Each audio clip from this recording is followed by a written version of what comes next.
There's an old saying that the competitive market model seeks to create the best possible goods at the lowest possible prices. This statement is essentially the incentive concept which justifies market competition based on the assumption that the result is the production of higher quality goods. If I was going to build myself a table from scratch, I would naturally build it out of the best, most durable materials possible, right?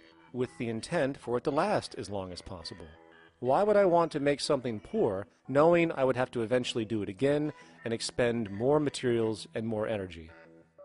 Well, as rational as that may seem in the physical world, when it comes to the market world, it is not only explicitly irrational, it is not even an option. It is technically impossible to produce the best of anything if a company is to maintain a competitive edge and hence remain affordable to the consumer. Literally everything created and set for sale in the global economy is immediately inferior the moment it is produced, for it is a mathematical impossibility to make the most scientifically advanced, efficient, and strategically sustainable products. This is due to the fact that the market system requires that cost efficiency, or the need to reduce expenses, exist at every stage of production, from the cost of labor to the cost of materials and packaging, and so on.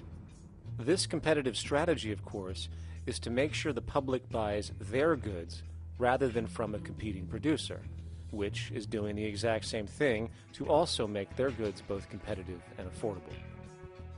This immutably wasteful consequence of the system could be termed intrinsic obsolescence. However, this is only one part of a larger problem. A fundamental governing principle of market economics, one that you will not find in any textbook, by the way, is the following. Nothing produced can be allowed to maintain a lifespan longer than what can be endured in order to continue cyclical consumption. In other words, it is critical that stuff break down, fail, and expire within a certain amount of time. This is termed planned obsolescence. Planned obsolescence is the backbone of the underlying market strategy of every goods-producing corporation in existence. While very few, of course, would admit to such a strategy outright, what they do is mask it within the intrinsic obsolescence phenomenon just discussed, while often ignoring or even suppressing new advents in technology which might create a more sustainable, durable good.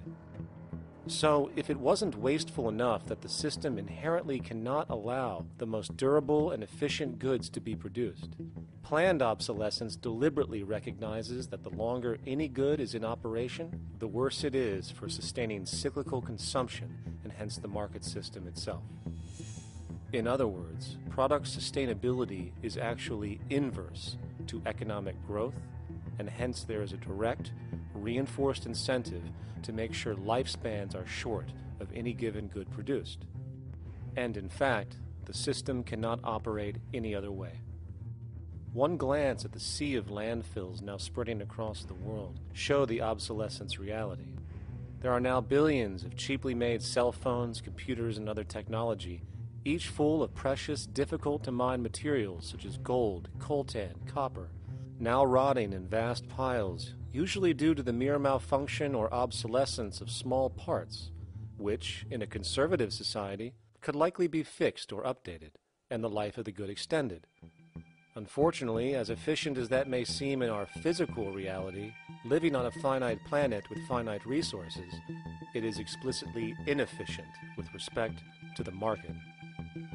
To put it into a phrase, efficiency, sustainability, and preservation are the enemies of our economic system. Likewise, just as physical goods need to be constantly produced and reproduced, regardless of their environmental impact, the service industry operates with an equal rationale. The fact is, there is no monetary benefit to resolving any problems which are currently being serviced. At the end of the day, the last thing the medical establishment really wants is the curing of diseases such as cancer, which would eliminate countless jobs and trillions in revenue.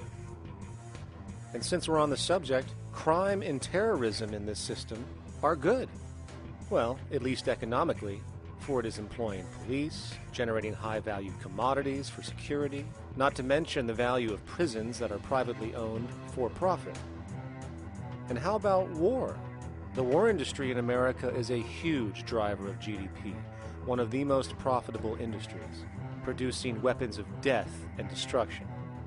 The favorite game of this industry is to blow things up and then go and rebuild them for profit. We saw this with the windfall billion-dollar contracts made from the Iraq War. The bottom line is that socially negative attributes of society have become positively rewarded ventures for industry, and any interest in problem resolution or environmental sustainability and conservation is intrinsically counter to economic sustainability. And this is why, every time you see the GDP rise in any country, you are witnessing an increase in necessity, whether real or contrived. And by definition, a necessity is rooted in inefficiency. Hence, increased necessity means increased inefficiency.